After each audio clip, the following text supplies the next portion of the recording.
Roster cutdown day always brings chaos, surprises, and a flurry of last-minute decisions. To the Dallas Cowboys, this year is no different. While the focus tends to land on big names and headline trades, it's often these smaller roster moves that quietly shape the depth and dynamics of a team. The Cowboys have officially started making cuts, and one of the first names on the list is wide receiver Tay Holden. Now, if you've been following the channel and keeping up with our preseason coverage, this move shouldn't come as a shock. Holden was a long shot from the jump to make the final 53-man roster. Despite having a solid training camp and flashing some potential early on, his preseason numbers just didn't move the needle, and the lack of consistent quarterback play didn't help his case either. Add to that the fact that he doesn't contribute on special teams, a must for fringe wideouts trying to make the back end of a roster, and the writing was pretty much on the wall.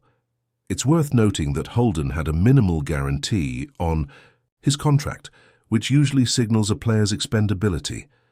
And if we're being honest, it doesn't seem like there's going to be a stampede of teams rushing to claim him off waivers. He's got some talent, sure, but not enough to justify a spot over more complete players. The best-case scenario for Holden: clearing waivers and landing back on the Cowboys' practice squad, where he can continue to develop and be available in case of injuries down the line. I'd be genuinely surprised if another team scoops him up. Not impossible, but definitely unlikely. So with Holden out, how does the wide receiver room look now?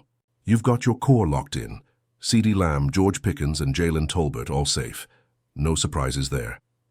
Cavante Turpin, with his return ability, brings value beyond just being a receiver. Then there's Jonathan Mingo, who's been dealing with an injury and looks likely to be placed on injured reserve, opening up another spot. Cropper realistically isn't making the cut either. That means the final wideout spot could come down to a head-to-head between Tyron Fennoy and Malek Brooks. And based on what we've seen so far, Fennoy seems to have the edge. But again, that's not locked in. The next 24 hours could shift everything, depending on how the Cowboys maneuver these final moves and possible waiver claims. Speaking of injuries and roster gymnastics, things are starting to get interesting when it comes to who lands on injured reserve and who doesn't.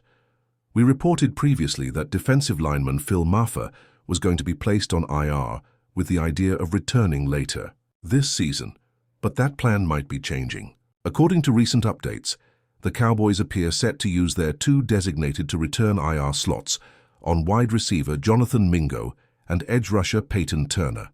That decision throws a wrench into the idea of Maffa returning mid-season. Why does that matter?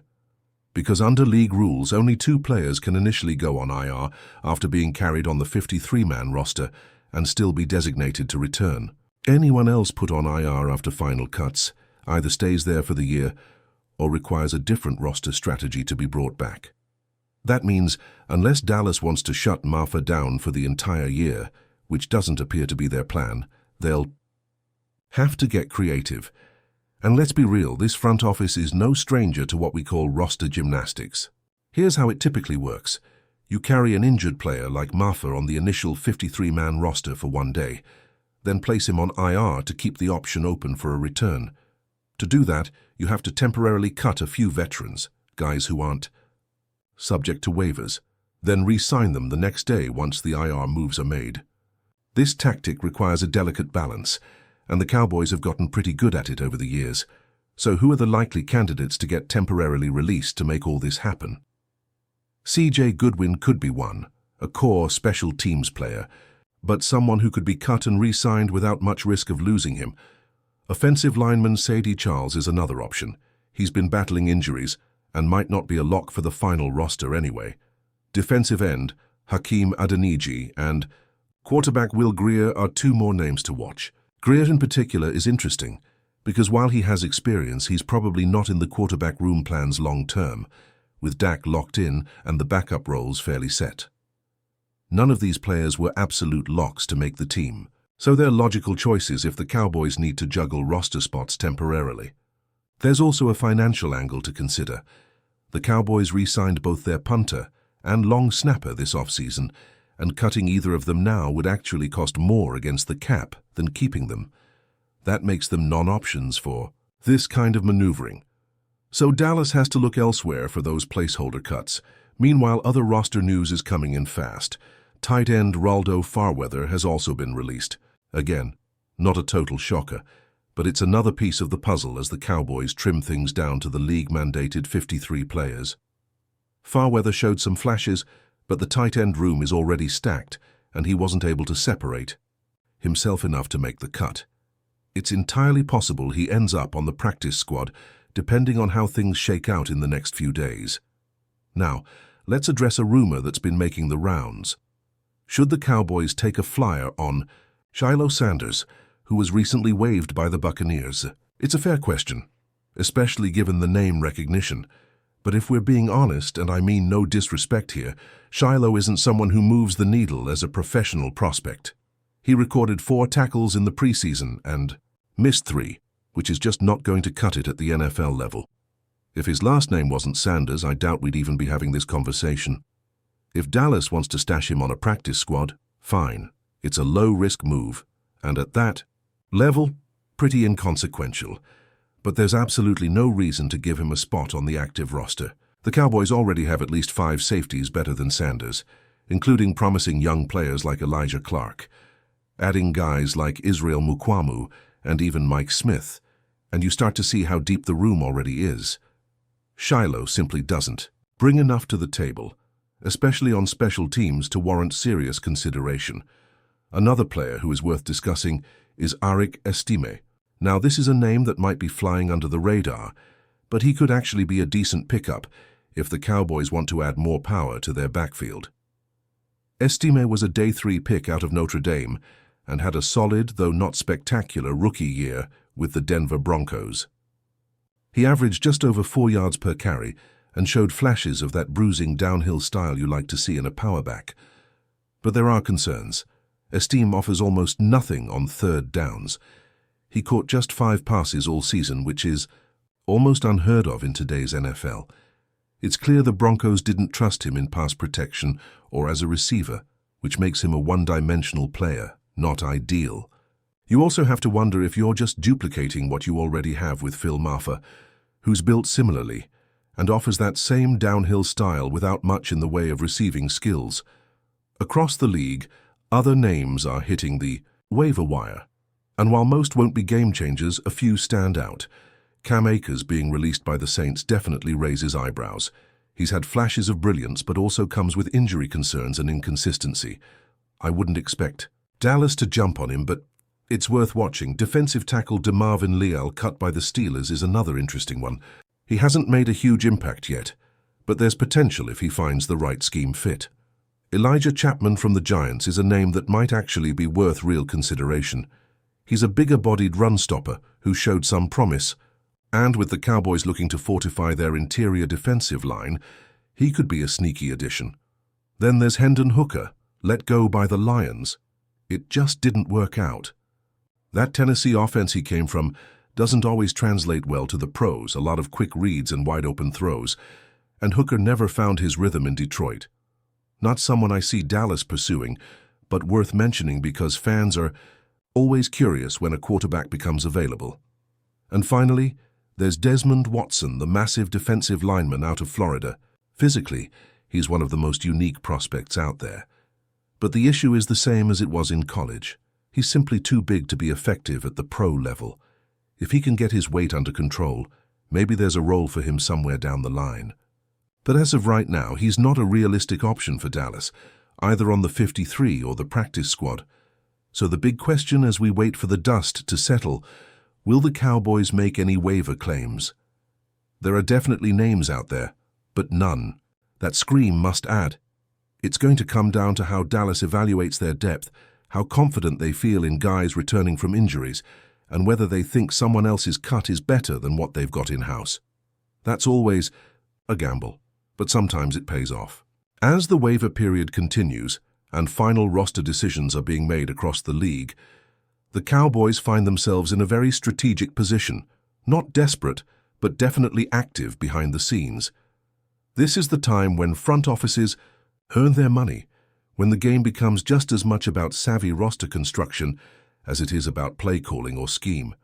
For the Cowboys, Every move is under the microscope because this team is entering the season with real expectations, not the kind where you're just happy to make the playoffs, but the kind where falling short of an NFC championship appearance or more would be considered a failure. That kind of pressure bleeds into every waiver decision, every practice squad assignment, every short-term IR placement. It all matters now, and Dallas knows it. Let's talk a little more about how the Cowboys might leverage the practice squad and injured reserve list, because that's going to be where some key developmental moves happen. As mentioned before, Phil Maffa is a player to watch here. If they carry him on the 53 for 24 hours and then move him to injured reserve, it opens the door for him to return later in the season, possibly mid-year, when injuries begin to pile up. And fresh legs are needed. But again, to pull that off, they'll need to cut a couple of veterans who aren't subject to waivers, then re-sign them after the Maffa move is processed. It's a dance, and if any other team tries to swoop in and sign those vets during the gap, you lose valuable depth. That's the risk, but the Cowboys have pulled it off before with success. One of the veterans who could be involved in that strategy is CJ Goodwin. Now, if you follow this team closely, you know Goodwin is a special teams ace. He doesn't contribute much on defense, but his value in the third phase of the game is undeniable. He's the kind of guy coaches love having around, especially in tight games when field position becomes a chess match. Cutting him temporarily would be a gamble, but one the front office might be willing to take if they believe no one else will sign a 34-year-old special teamer with limited versatility. That's what this all comes down to: calculated risks. The Cowboys also have to consider how much they want to rely on youth at certain positions. At wide receiver, for instance, assuming Jonathan Mingo lands on short-term IR, you're looking at a top group of CeeDee Lamb, George Pickens, Jalen Tolbert, and Kevontae Turpin, with likely just one more spot to fill. Tyron Fennoy is the name that keeps coming up, and for good reason. He's had a strong camp, released with name recognition, and you want your team to make a move. But the Cowboys have shown time and time again that they value culture and system fit over raw talent. That's why guys like Dorrance Armstrong and Malik Hooker have stuck around and grown into larger roles. They weren't flashy additions, they were smart fits. That's the model. The challenge now is making sure they hit on the bottom of the roster just as much as the top. Everyone knows CeeDee Lamb and Micah Parsons are going to ball out, but winning teams get unexpected contributions from a sixth wide receiver or the fourth defensive tackle. That's where the game is won, in November and December, not on opening day, but when attrition sets in, and you need depth to carry you through. The Cowboys are trying to build that kind of team, one that's not just top-heavy but durable and versatile across all 53 spots. There's still plenty of work to be done. We haven't even touched on the offensive line yet, where questions remain about depth and health, or the linebacker room, which could see a surprise cut or two depending on how the numbers shake out. Every decision made in the next 24 to 48 hours will ripple into the regular season. And that's why fans need to pay attention, because what looks like a minor roster tweak today could end up being the difference in a playoff game months from now. But before we continue, don't forget to subscribe to our channel and give this video a like. Your support helps us keep bringing you the latest updates on the Dallas Cowboys. Feel free to share your thoughts on the news in the comments as well. Marcus Williams, the highly anticipated defensive powerhouse, has reportedly joined the Dallas Cowboys, sparking what many are calling one of the most electrifying moments in recent NFL rumors. Sources close to the team hint that Williams' arrival could signal a dramatic shift in the Cowboys' defensive strategy, potentially elevating their gameplay to unprecedented levels. Fans are reportedly buzzing on social media, with speculation running wild about how his presence will influence the team's performance this season. Conversations in sports bars and online forums suggest that many supporters are already envisioning a championship-caliber squad, bolstered by Williams' renowned agility and instinctual playmaking abilities. Industry insiders whisper about behind-the-scenes negotiations that might have finally tipped the scales, suggesting that this signing was not only strategic, but also a statement of intent from the Cowboys' management. Rumors indicate that Williams' contract could include performance incentives tied to both individual stats and team success, adding an extra layer of excitement to an already charged atmosphere. Analysts speculate that the coaching staff will need to adapt rapidly to fully integrate his style, potentially overhauling defensive schemes to maximize his impact. If the buzz is accurate, Williams' tenure in Dallas could redefine expectations for how a single high-profile acquisition transforms team morale, strategy, and fan engagement across the league. Sources close to the locker room suggest that Marcus Williams' presence could immediately invigorate the Cowboys' defensive line, which has reportedly struggled with consistency in recent seasons. According to whispers among insiders, coaches and veteran players have been actively strategizing around his anticipated arrival. With secretive practice sessions and late-night film studies rumored to be in motion, fans online are speculating wildly, imagining highlight reel plays and game-changing interceptions that could shift critical matchups in the Cowboys' favor. Industry insiders hint at confidential meetings between front office executives and Williams representatives that might have laid the groundwork for this high-profile acquisition, suggesting a complex negotiation process that involved multiple stakeholders. Rumors point to a potential ripple effect in the locker room, where younger players may find inspiration, and veteran players may adjust their roles to accommodate his skill set. Speculation also surrounds possible marketing campaigns and sponsorships tied to Williams' arrival, with whispers of major apparel and endorsement deals adding a commercial dimension to the already fevered discussions. The buzz continues to grow with talk of how his defensive instincts could complement the team's existing strategy, possibly creating a dynamic synergy that excites both fans and analysts alike. As the rumor mill churns, the entire Dallas fan base seems to be caught in a whirlwind of expectation, hope, and sheer anticipation. Sports commentators are reportedly drawing comparisons between Marcus Williams and some of the league's most dominant defenders, fueling speculation that the Cowboys may have secured a transformative talent. The rumor landscape is rich with discussions about how his addition might alter the dynamics of key divisional rivalries, potentially providing a psychological edge as well as a tactical one. Fans are allegedly flooding social media with mock-up graphics, celebratory posts, and predictive analyses, imagining scenarios in which Williams' defensive prowess disrupts opposing offenses with unprecedented efficiency. Industry whispers suggest that coaches may be quietly adjusting schemes to accommodate his playstyle, envisioning creative blitz packages and coverage strategies that could exploit his agility and football IQ. Speculation abounds regarding how his arrival might influence team culture, with some insiders hinting that his leadership qualities could extend beyond the field, shaping locker room dynamics in subtle but meaningful ways. Betting markets are rumored to be reacting to the news as well, with odds shifting on key matchups and postseason projections in response to the potential impact of Williams' presence.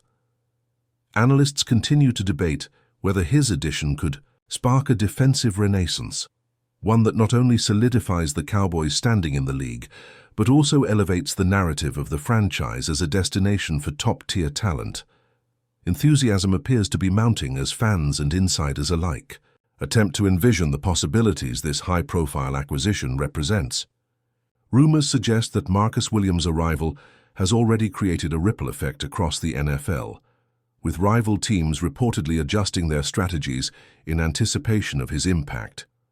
Insiders whisper that opposing quarterbacks may now need to prepare differently, factoring in his ability to read plays and disrupt passing lanes with uncanny precision.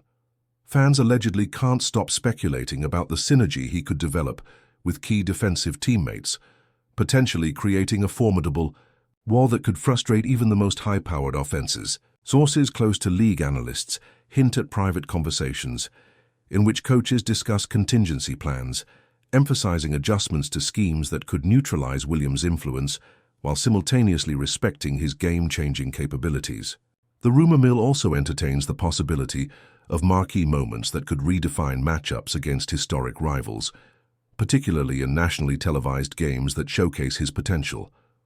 Enthusiasts are reportedly creating simulations, projecting the number of turnovers and game-altering plays Williams might contribute, fueling a digital frenzy of predictive analysis. Insider chatter hints at how his presence could inspire a broader, strategic evolution, compelling both the Cowboys and their opponents to innovate in ways previously unimagined. The excitement appears to be contagious, with fans eager to witness the potential transformation firsthand. Rumors circulate that internal discussions within the franchise are focused on leveraging his star power to create a broader cultural footprint, potentially redefining the team's public image. Conversations in sports media suggest that the narrative of Williams as a defensive game-changer could dominate headlines, driving a buzz that extends far beyond Dallas. Industry insiders whisper about the possibility of high-stakes matchups being rebranded as must-watch games, fueled by his presence and the potential for highlight reel performances. Fans are allegedly already imagining merchandise lines featuring his name and number, signaling a commercial ripple effect that parallels the athletic excitement. The ongoing speculation paints a vivid picture of a franchise on the cusp of transformation, where a single high-profile acquisition could generate a cascade of changes influencing team strategy, fan engagement, media narratives, and the broader landscape of professional football, leaving the entire NFL ecosystem abuzz with curiosity and expectation. That's it for this update. If you enjoyed the video and want to keep receiving exclusive news about the Dallas Cowboys, please subscribe to our channel and give this video a like. We always look forward to your comments and opinions. See you in the next.